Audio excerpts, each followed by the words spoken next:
Hi again, everyone. Again, it is the 7th of January 2026, and this is the Black Knight project, and it is part 3, where hopefully within 5 minutes we take our rocket design here and we create a scale model that's fully 3D printable with a few simple steps, which is great for building a scale prototype just so you can test things fit inside, test your motors, and just to see if I'm overall happy with how the design works and looks.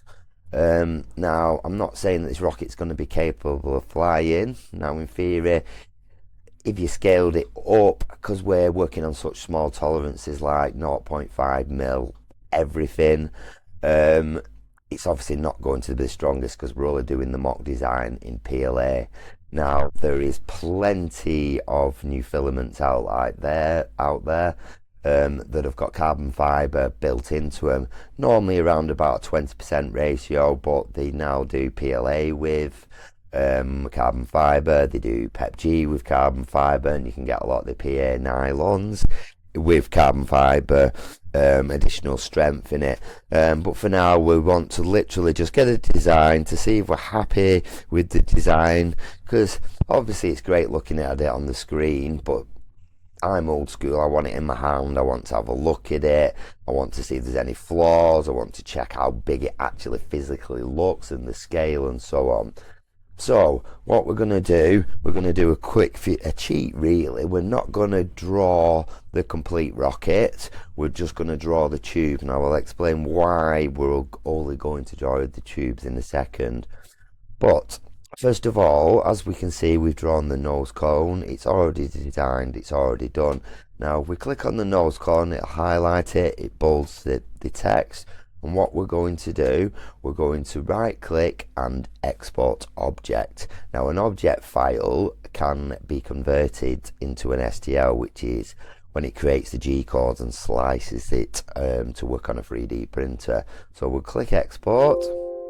It's going to export. Now I've created a file on the desktop that's called part 3 video, so I'm just going to put this stuff in here just for it's easy for me to find. So literally full carbon object file. I'm just going to call it nose so I can differentiate between the two. Click save. Now what I'm going to do, I'm going to click on my end can. Now because my tail is, the fins are directly connected to that, it should pull them with it for me.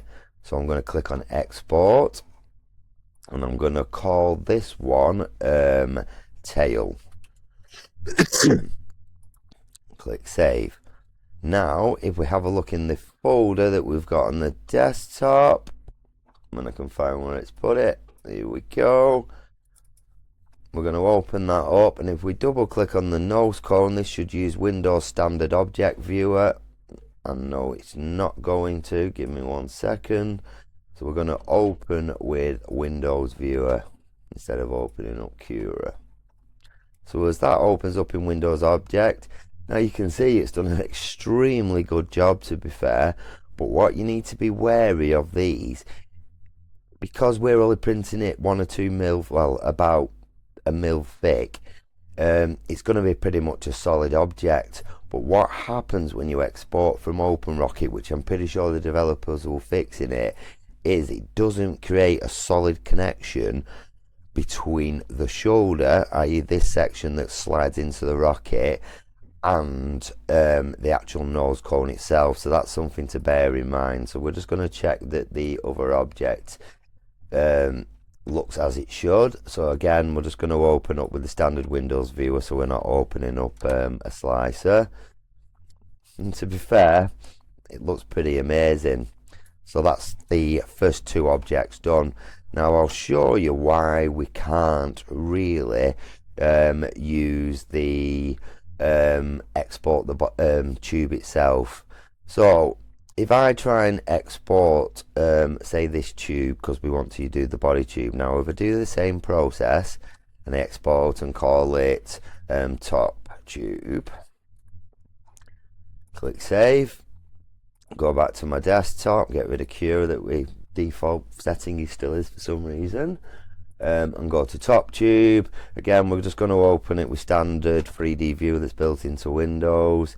It'll open, but we can see we're not going to be too good if we want to put our own objects inside and test fit and put motors in, because it automatically generates the ballast that we use to simulate the flight computer and the little screaming device to shout, I'm here, I'm here. So we're going to have to design our own. Now this is where things might get a bit scary for some people, but it really isn't anymore. CAD software is so intuitive. If you think I could do with a tool that I could literally just click that and stretch that shape out, you can do it. You just need to learn a few basic tools. So we're just going to learn now, which for rockets is phenomenally probably the ultimate tool, because rockets are generally round. If you're putting something inside a rocket, it's got to be round to fit inside. So we're going to use what's called the revolve tool, and we're going to use an amazing piece of software called Onshape. Now I found out about Onshape from watching videos online myself with people like BBS Space, Joe Bernard there doing phenomenal stuff for Rocketry. I'm sure if you are into Rocketry, you'll probably watch his videos. So basically, it's an online CAD program. So I'm literally using a £50 PC that was an old one that's come out of a school. All the power of the processing is all done online. It's basically like a cloud-based software. So you can see normally you click up, I've already got an account, filled in the forms, put your email in. So I'm going to put my email in, you click continue, my password's already in, you sign in. Once it opens up, it shows you all stuff that you've played on in the past.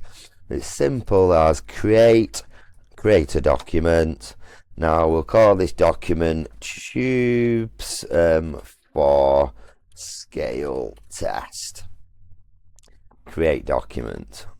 Now this will basically generate a document for us, opens up a nice clean work plane. Now because we're working in 3 dimensions, we've got different planes. You can use the toggle over here to flick around the planes and have a look. Now what I am going to do, I'm going to do a sketch.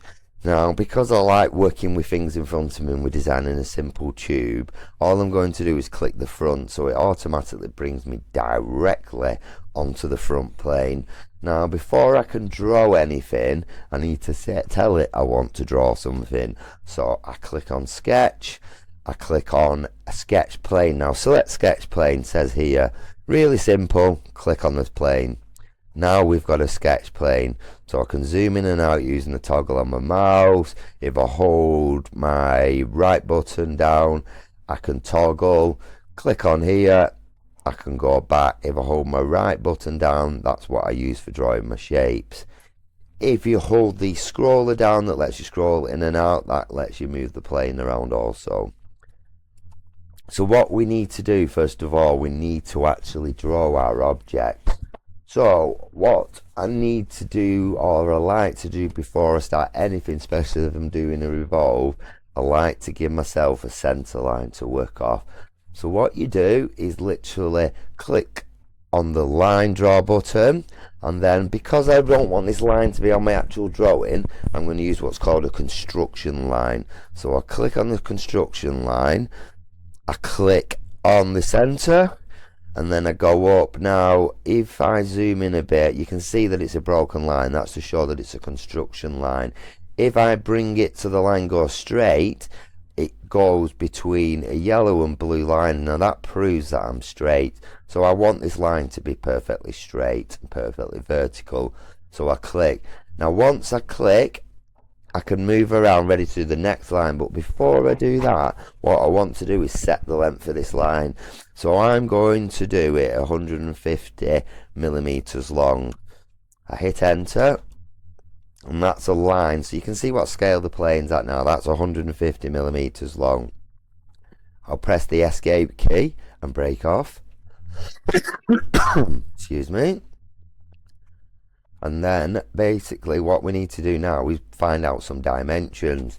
So we're going to go back to OpenRocket, double click on our tube, and we remember now we set that tube to 120 millimeters long. It's got an outer diameter of 19, an inner diameter of 18, and so that leaves a wall thickness of 0.5 millimeters. So that's all the information that we basically need now to do our drawing. So we're going to go back to Onshape. Now we go into Onshape. Now what I'm going to do, it doesn't really matter where, but I'm going to get my line off here because I want to basically set the internal diameter of the tube we want to design. So we're going to use a construction line because it's not going to be a line that we want involved in the print. Now to make it easy and get it straight, again I can move it, set a click wherever I want, and then as soon as I can see that the broken line has turned into blue and yellow, I can click. Now we know the internal dimension is 18 and we're going to draw off the internal. So if I type 18 and press enter, now I now have a line, a measurement line of 18 mil. So I'm going to do a normal line and we're going to draw the first bit and the side of the casing. Now what I've done wrong, and what I do wrong a lot of the time, because we're doing a revolve tool, we've got to half the diameter, the internal diameter. So before I make another schoolboy mistake, we're going to change this. So if I double click, I can change it to 9. So now we have gone back and changed to 9 mil in diameter, because we've got to imagine when it revolves, this is going to spin around and it's going to look like a mirror image almost on the other side. So from here now, we're now going to put our first side in. So we can click wherever we want as long as we know it's straight. So we can see the lines have changed, it's snapped to where it want to be. We click and we type 120 millimeters. So that throws us up to the top. Now we know that the wall is 0.5 millimeter thick. Again, we click so it snaps straight and we type 0.5 millimeter. That has brought us out our line. So if we can pull down now, we can see this basically is going to be the thickness of our wall here. So I'm going to zoom out, scroll down. Oh, I've caught a button. We need to go back to the line. So we'll start again. We will click back on it, it'll snap to it. We're going to scroll out, go back down to the bottom. We'll come out a bit further to speed us up. Now once we get back to the bottom, if we zoom in to make it a bit more detailed, we can see where the line snaps. So we're going to snap to this line and snap to the next line. Now what we've created there now is basically is 120 mil long by half a mil diameter rectangle. So if we now click on the rectangle and we can highlight our rectangle, we have got a completely straight wall, straight up, straight down. And what we're going to do now is we are going to use what's called the revolve tool. Now the main tools you've got is extrude, which pulls shapes. Now we don't want to pull that, otherwise we'd end up with like basically a 2 mil rectangle that we can keep pulling out and almost look like a piece of paper. Or we can use the revolve tool. Now if we click on the revolve tool, we already have the object and the face selected, so we click over that, we can see it highlights it. Now we need a revolve axis. Now this is why we drew the center line before. If we click the revolve axis, we can then click on our line. It'll revolve. Now it looks like we've still got a two-dimensional object, but if we zoom out and have a look inside, as if by magic, we have a perfectly dimensioned tube with the right size wall with an outside diameter of 19 mil. Absolutely perfect. So if we're happy with this, we click tick. We have created our first part. If we click part there, first part created. How easy is that? Now we also know that we need a second tube for the bottom half. So again, we're going to click back on front just to bring everything back so it's nice and easy. And First of all, we're going to go back to doing the sketch. We might as well go on the front sketch plane again, so we tick the front sketch plane, make life easy. Before we do anything, we are going to create a construction line. Doesn't matter where we draw, because we know that we can snap it straight when it changes. So again, this one's going to be smaller, so we'll just do 100 mil. So we've got a line. Now we're going to go back to, I'll tell you what we can do before we go any further. We'll draw our second construction line, and we don't need to use any more. So again, we know it's the same internal dimension, so we'll not make the same mistake. We'll halve it and go to 9 mil. That's our next construction line. Press escape to break off. Open up our rocket. Close that one. Now we need to have a look at the tube. We can either double click it this way, but it's sometimes hard to get hold of the actual tube because we've got an internal tube. So then we can go back up to body tube here. We can see it's highlighted it and bolded it.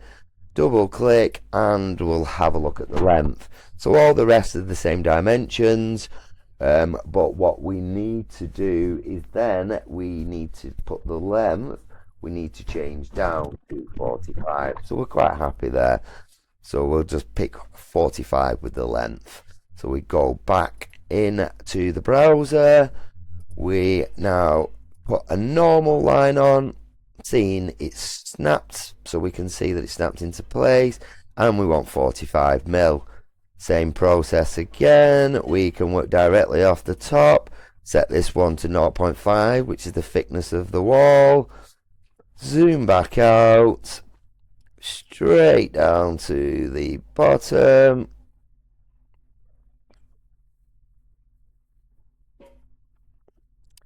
Find where it snaps. Is my eyesight going? Oh,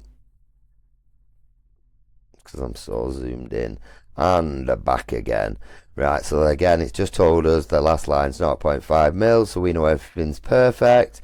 Again, select it and go to the revolve tool, and we select the axes, which we have got, and I'm happy with that. We click tick, and then we have got two parts done.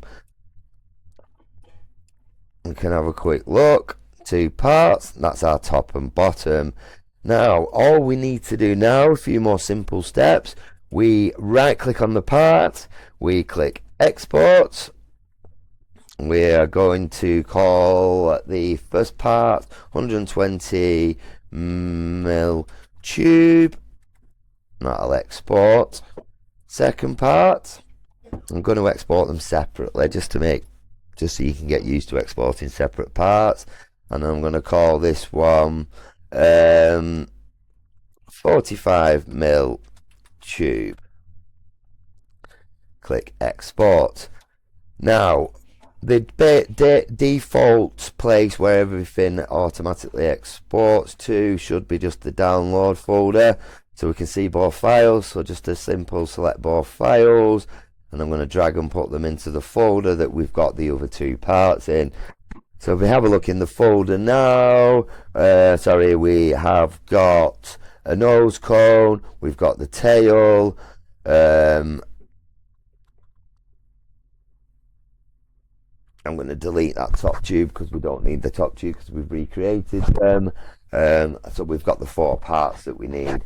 Now I'm going to use Elegoo Slicer because I'm using an Elegoo printer at the moment. But Elegoo Slicer and same as Bamboo, and I'm pretty sure Prusa all use Orca Slicer. So there's a lot more options in Orca. This is a cut down version, but it has the settings pre-in for PLA, and Elegoo have done that much practice that their factory settings work phenomenal. You could obviously use Cura, which tried to open before, or Creality, any of the Ultimaker ones. They all work basically the same. So I'm just going to show you what I'd basically do. So I'm going to open up my slicer. I'm going to do a new project. So I'll click new project. Now this is basically what my 3D printer bed looks like. So what I need to do, I'm going to import my object. So I'll just slow down a bit there. I'm clicking on file, I'll go to import, and I want to import the file. So we've generated the files already.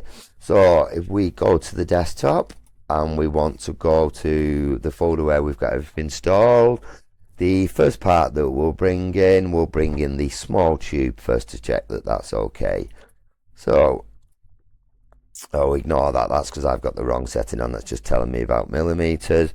So I brought the part in, it's all scaled it up, so that's the first part on our bed.